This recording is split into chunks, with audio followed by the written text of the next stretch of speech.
my fair people. How are you doing today? I am Makeda Voletta, also known as the Renaissance Amazon, and I hope you all are doing well today. In case you're unfamiliar with me, I am a body scientist, a holistic trainer, nutritionist, sacred sexual educator.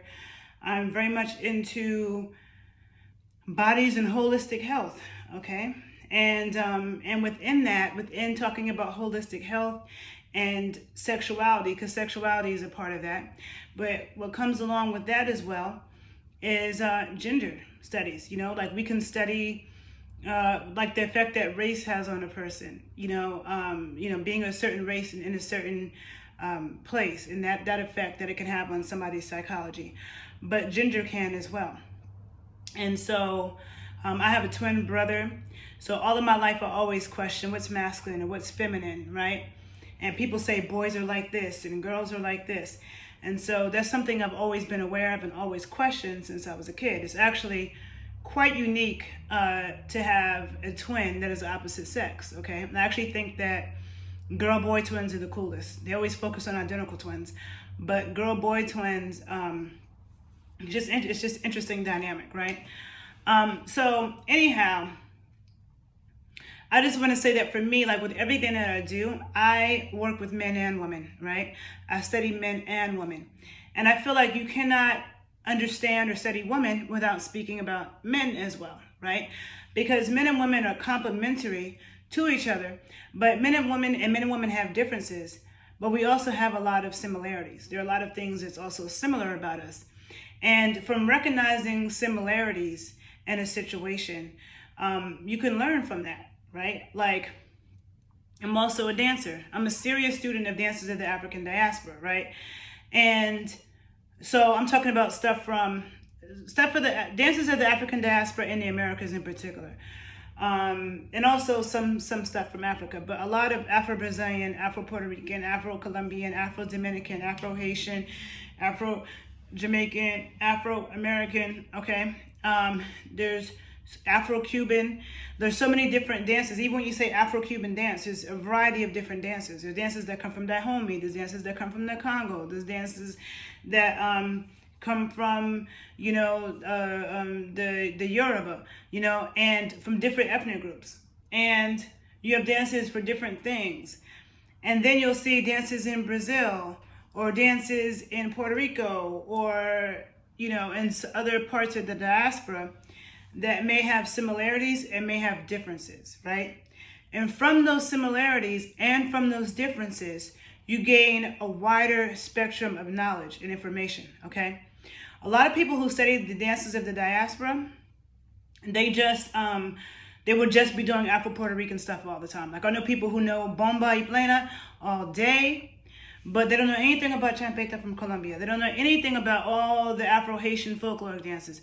They don't know anything about, certain dances from the DR or, you know what I'm saying? So most people that I know, like they'll be like in this one lane, right? When you look around the diaspora, one of the reasons why I study the dances in the diaspora is not just because it's fun and it's good exercise, but it's also because it's a research tool for me. I've learned so much about the history of Afro-Indigenous people, copper-complected maroon people in the Americas, South America, the Caribbean, North America, and Central America. I've learned so much about our shared history that has not been documented. And that definitely hasn't been accurately documented. There's a lot of things that you can learn from studying the dances, from studying the rhythms, from studying the songs, okay? And how they intertwine and work, and how they have kept certain historical facts about our history, right? And so from studying, and it's the same thing as a nutritionist. I don't just look at what Americans eat and what happens in America. I look around the whole world. I say, who are the healthiest people in the whole world? The longest living people, what are they eating? Who are the sickest people in the world? And what are they eating? And comparing similarities and differences. That's how you do adequate research and learn, right? So when people have conversations about men and women, right, I'm always saying that there are a lot of things that people say that is incorrect, right? Certain generalizations that is completely incorrect. That's not a male or female trait, okay? It's actually both. So, for example, when people say, I always talk about sex and sexuality, but when people say that men like variety and, men aren't built to be with, one woman, or, they just like a variety of things, that's true for a lot of women too. Just a lot of women just don't say that because the world is a harsh place and a lot of societies don't accept that. So most women aren't going to say that, but there are a lot of women who are also the same way. And if you have a problem like understanding that, I highly suggest that you read a book called Sex at Dawn, okay? Sex at Dawn. It is a New York Times bestseller. And I'm absolutely telling you, it is the best book ever written on human sexuality. And I'm like a human sexuality nerd. There's nothing that compares. It was a New York Times bestseller for a reason, okay? If you're interested in sexuality at all, the truth about it, okay? Definitely check out the book Sex at Dawn, okay? So, as I'm saying, people will say, oh, women talk a lot. And they say that's a feminine trait. Women are always gossiping and talking. But really, men talk a lot. A lot of times when people find out, why, who's having sex with who, it's because a man was talking, not usually a woman. And female spies do a very good job to get, men to talk, right? So men do talk a lot as well. And then when you look at gay men, because gay men are also men, they talk the most, okay? When it comes to talking about people, nobody beats a gay man when it comes to talking about people, okay? And gay men can get away with talking about people in a way that if a woman ever did that, they'd want to hang us. We'd be the most horrible bitch ever, right? When people talk about being emotional, people say women are emotional. That's a female trait. But I always say men are just as emotional. I have seen some emotional men in my life. Even men expressing rage, like when you see men get into an argument, they exchange a couple words and then it's a fight. Men will escalate to violence a lot sooner, even though I've heard that women these days are pretty violent off the rip. But generally, dudes aren't going back and forth a lot. And most of the violence we see in the world is perpetuated by men, even like mass shootings. That's emotions. The fact that you're so upset about something that you went and shot up a movie theater or a school or shot up the block, that's emotions, okay? That's rage, mismanaged emotions. And when people say things, like I hear a lot of people say that the world doesn't care about a man's feelings, right? And that also bothers me because I feel like a lot of the world doesn't care about a woman's feelings either. I feel like a lot of people have very narrow research, right? When you look around the world and all the different societies that exist, in a lot of this world, a woman's opinion is not valued or her feelings or anything like that. Marriage is not some lovey-dovey thing where the man is being sweet to her and making sure she's sexually pleased. No. A lot of societies is about the woman serving the man, and it doesn't matter whether she feels good or whether she's happy or any of that, right?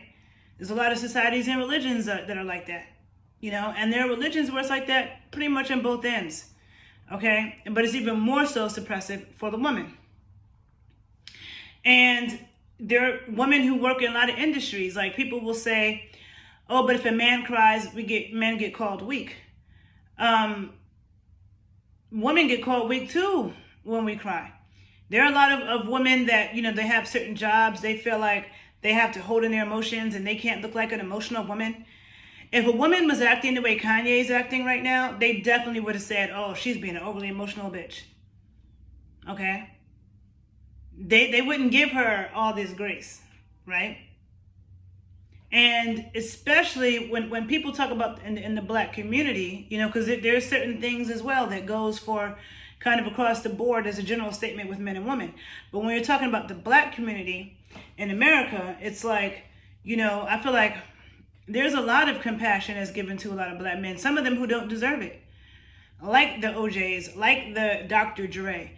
People don't want to talk about the horrible things that he did. He beat so many women, beat the shit out of them, okay? And people just don't want to talk about that. Oh, they just want to keep praising him. Kanye says that, he wants to see his kids. He uses that black father card. People give him an excuse for his crazy behavior, okay? And much love to him. I think he's a good person in his heart. But I'm just saying, if he was a black woman and he was acting like that, and if he was a black woman and he had a white a white husband, because the black society is not as forgiving to black women who marry white men. They act like, oh, they're the worst people, they're the biggest traitor. But there are plenty of black men who marry white women, and the black community doesn't divorce them. And I'm not against interracial. I'm just saying that's just the truth. So, Kanye's like, I feel like he's given a lot of grace, but I'm saying that life is tough, and whether you're a man or a woman, a lot of times people don't care about your feelings, they don't care about your tears. That's not unique to men. And somebody could say, well, why do men commit suicide more? Men commit suicide more because men have a harder time. No offense, but men are just the weaker sex a little bit. I'm talking about when it comes to deal with emotions and spiritual stuff. Men are the stronger sex when it comes to physical, brute strength. Men are the weaker sex when it comes to being able to deal with emotional stuff and pain, being able to process that and heal from that and deal with that. Men are weaker with that. Women are weaker with being able to heal from and deal with physical strenuous shit. Doesn't mean that women can't handle strenuous physical activity. It doesn't mean that women shouldn't engage in strenuous physical activity, but it means that a man can take more. The man body, the way his bones are, the way his muscles are, the way his testosterone is, he can endure more than we can, right? And that's just what it is. So, but this idea that it's easier for women to get help, there's help, for men too. A lot of times men just don't seek it. Ask, mental health practitioners who work with men. Like, a lot of times men aren't, they don't seek it as much as women do. Okay? But I feel like in order to understand men, and studying men, I feel like studying men and women is important because it can help us understand each other better and have more compassion for each other. Because there are certain things I feel like that's different about men. Like, I feel like men, especially black and Hispanic men for sure, but let's just say men in general, I feel like they have a harder time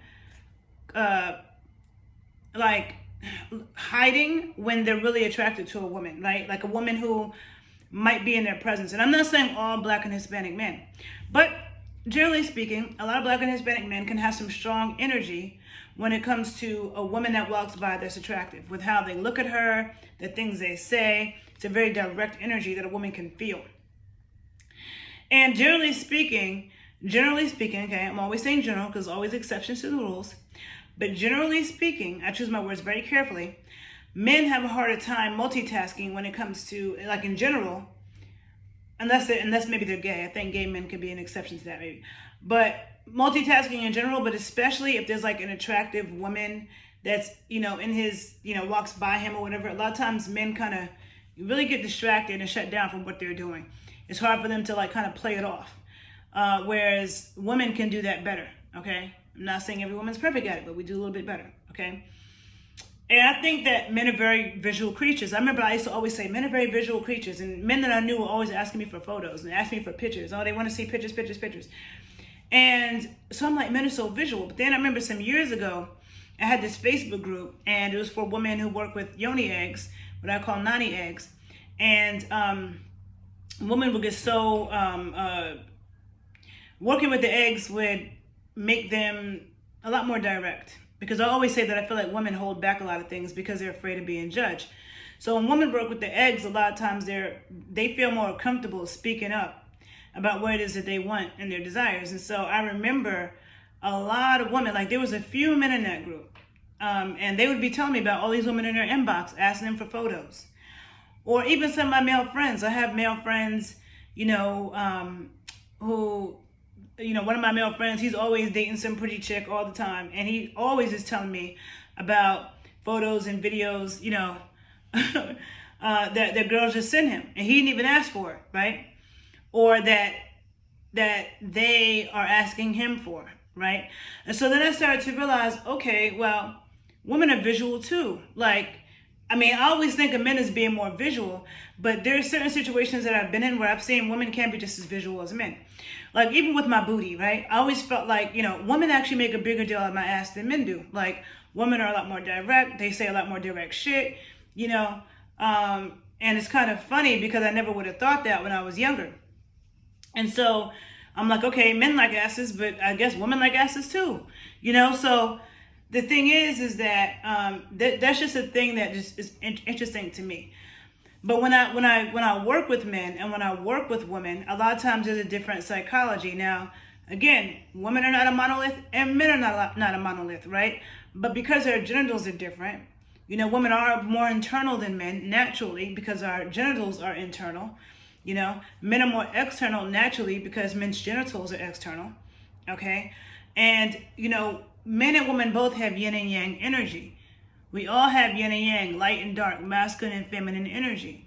And it's a balance of it. You got some women that may have more yin energy than yang. And some women have way more yang energy than yin. You have some men that have way more yin energy than yang energy.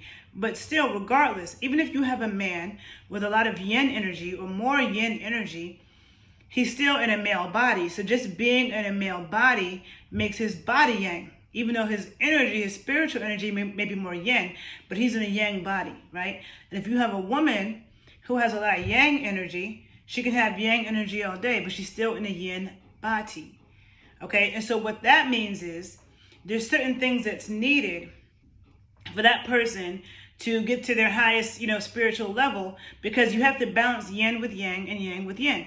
So if you're in a yin body, there's certain things sexually that's important for women to balance that yin with yang, okay? And same thing for men. There's certain things sexually that they practices for them where it can help balance their yang body with yin energy, okay?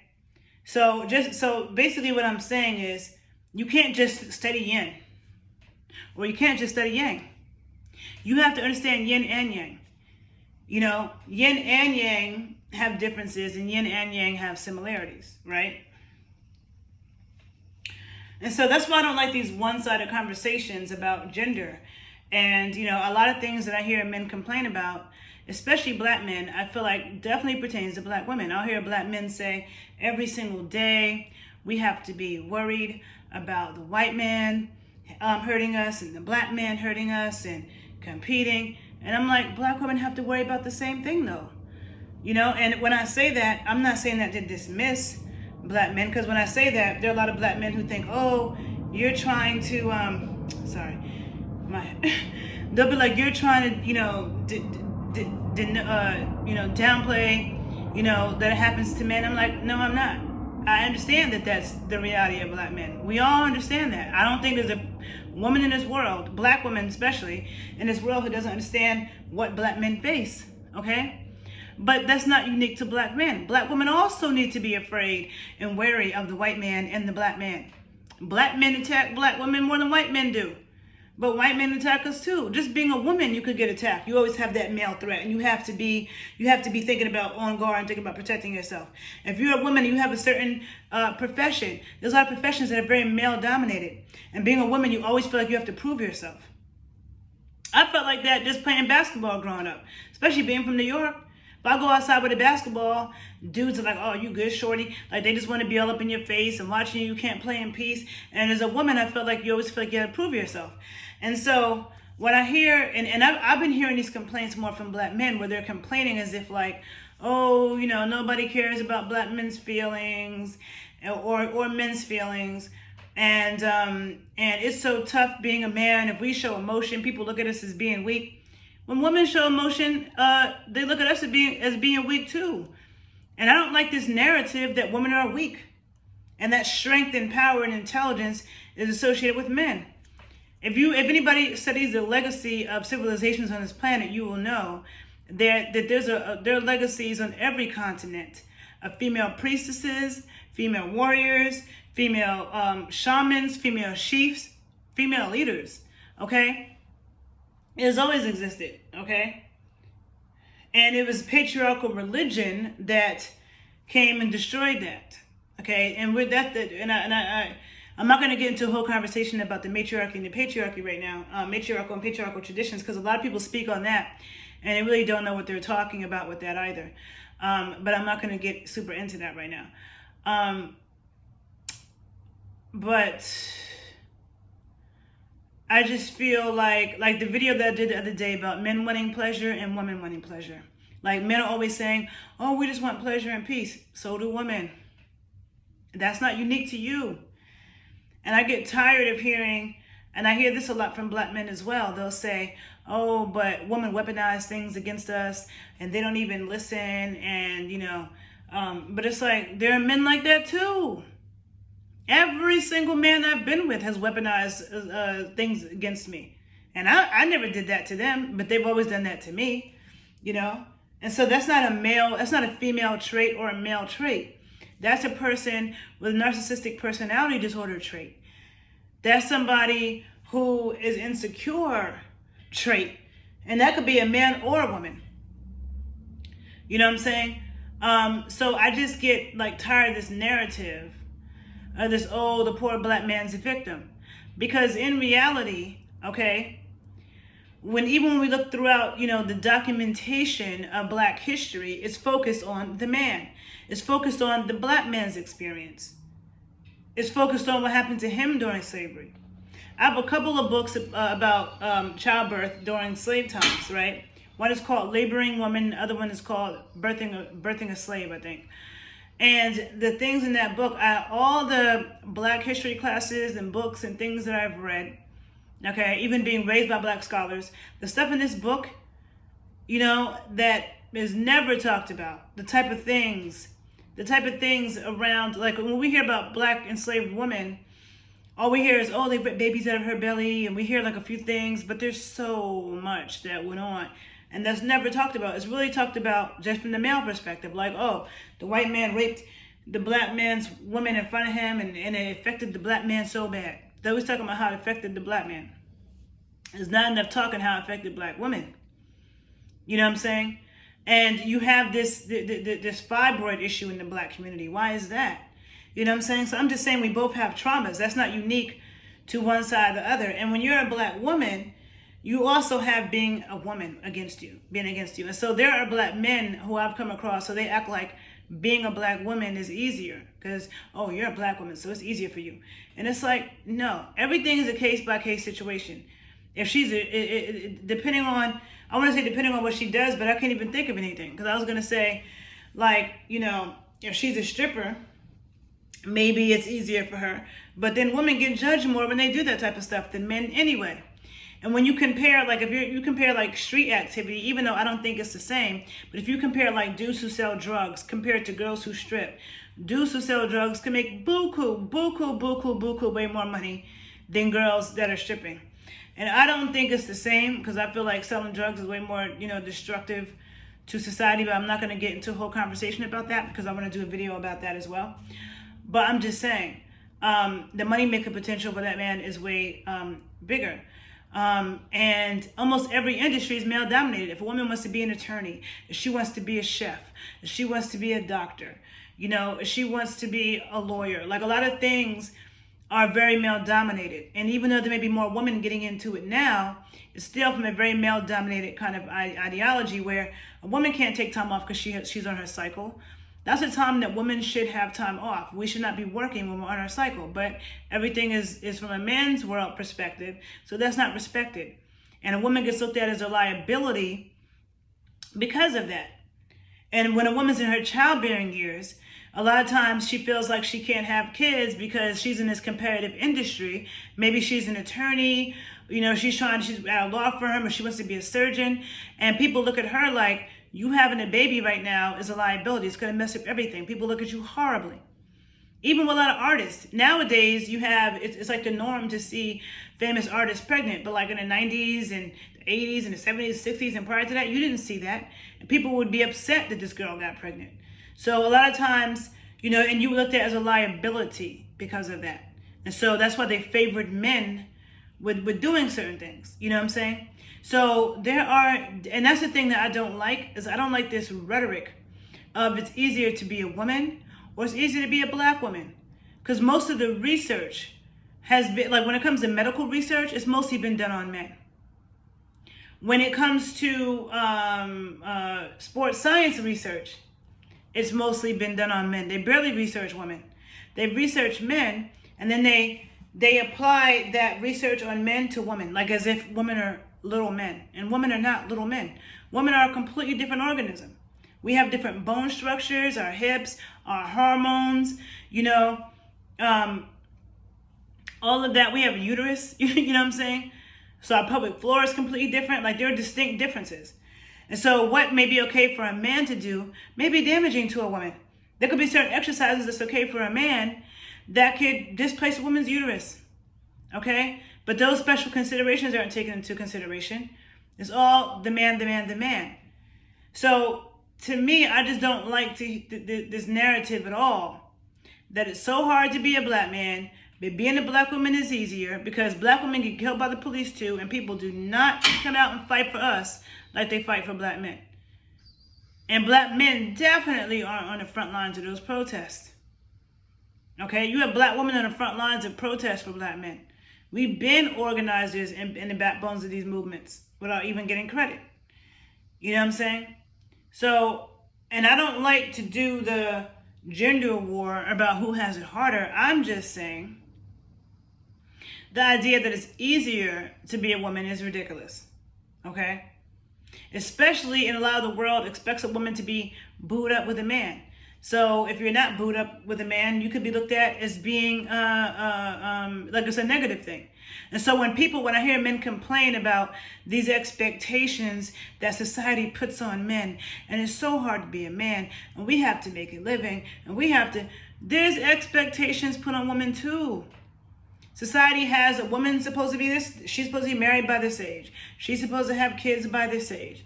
If a woman doesn't want those things or whatever, something's wrong with her. You know what I'm saying? A woman's supposed to dress like this. She's supposed to speak like this. She's supposed to act like this. If she's not pretty enough, if her body's not nice enough, it's the same shit. So if we're living in a world like that, now if this woman doesn't have a man, she's able to survive on her own, right?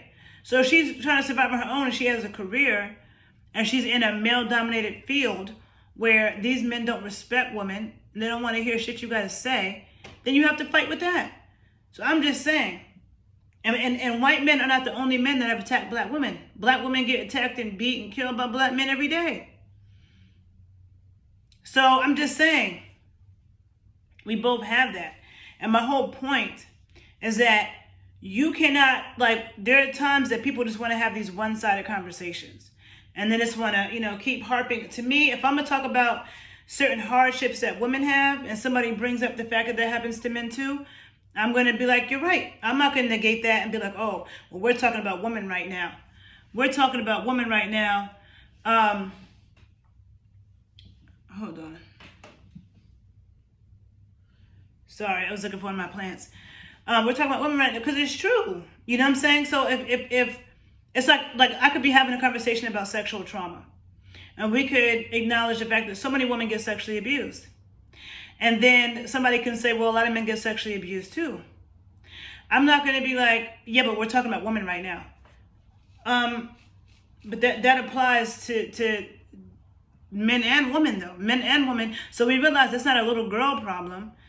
That's a kid problem. When I say a kid problem, I mean kids are getting sexually abused, not just little girls. Little boys are getting abused just as much. And people can say people don't care, people don't protect little boys. A lot of people don't care and don't protect little girls either. Luckily, I wasn't sexually abused, but I have had conversations with plenty of women who told me stories about their fathers raping them, their stepfathers raping them, and then that they tried to talk to their mom about it. And their mom might have encouraged it and pushed them into it, and the mother didn't care. So there are people that don't care about that happening to a little girl either. It's not just little boys. You know what I'm saying? To me, it's disturbing that so many people have been molested in the first place. There's a lot of parents who are asleep at the wheel and not doing what they need to do to protect their kids. A lot of parents. And my heart goes out to the kids, because kids their parents are their protectors. If your parents aren't protecting you, kid can't do anything about that. You know what I'm saying? But the thing is, it does happen on both sides. And we talk about the similarities and differences. Like with boys, I think it's wrong all across the board. But when boys are molested by older women, they talk about it, they brag about it, right? I've only come across one dude in my life who was traumatized by an older woman touching him. Now, again, I'm not saying it's right, because I'm not into that. I don't understand it. But so many men have told me these stories about older women messing with them when they were little boys, and they talk about it. They're all hyped and proud of the shit. They don't seem disturbed by it. But when an older man touches a younger girl, that younger girl usually is, right? And maybe not even always. I don't know. You know what I'm saying? But I feel like you see that happening. She's more upset by that. Now, I see more damage happen to men when another man touches him. When he and that could have to do with the fact that men are the ones that penetrate. Okay? It could have to do with the fact that men are the ones that penetrate the body. And when you're penetrating the body, that's a whole different thing. And that affects the spirit in a different way. So it could have a lot to do with that. That's just a theory because, you know, I told you I'm a sacred sexual educator.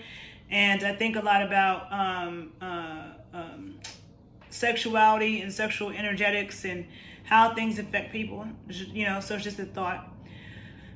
But it could be that, because I'm just saying. That's when men seem like they really have more of an issue and they're affected at a deeper level.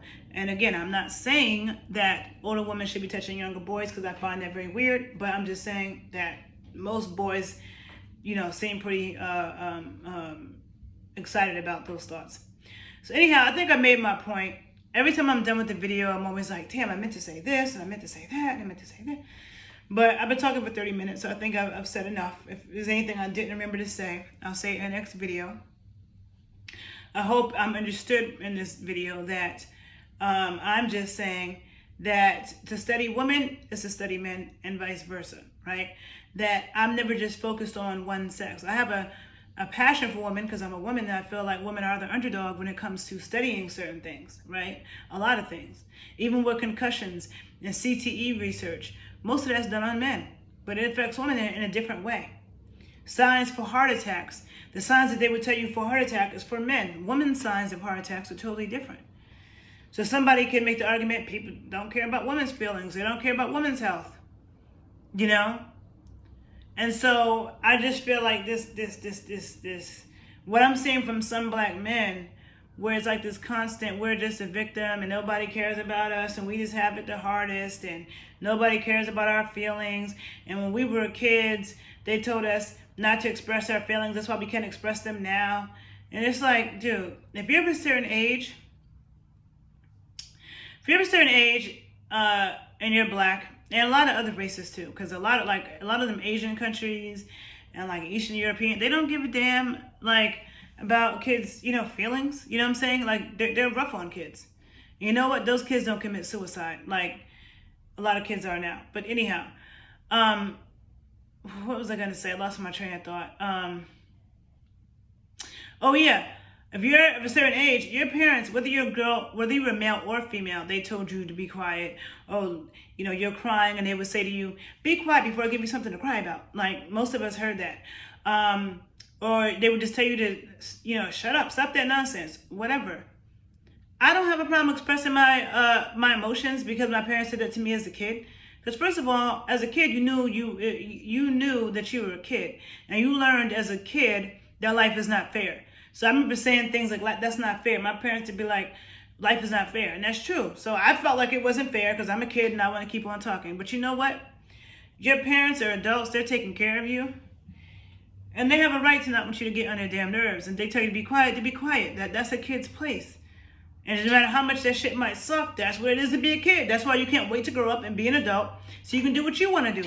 But as long as you're a kid, you have to do what your parents say. That's just what it is. You know what I'm saying? Like, a lot of times these new adults want to negotiate too much with kids. And I just feel like, you know, but I just feel like that wasn't unique to boys because girls got told the same thing. Girls got told the same thing. A lot of friends of mine who are from Nigeria or from Haiti or from certain countries, their parents, whether you're male or female, they want you to be a doctor, an accountant. If you're not some type of like high-level professional, they look down on you. They're like shaming you. They're upset. And it's not just on boys, it's on the girls too. Okay? So that's what I'm saying.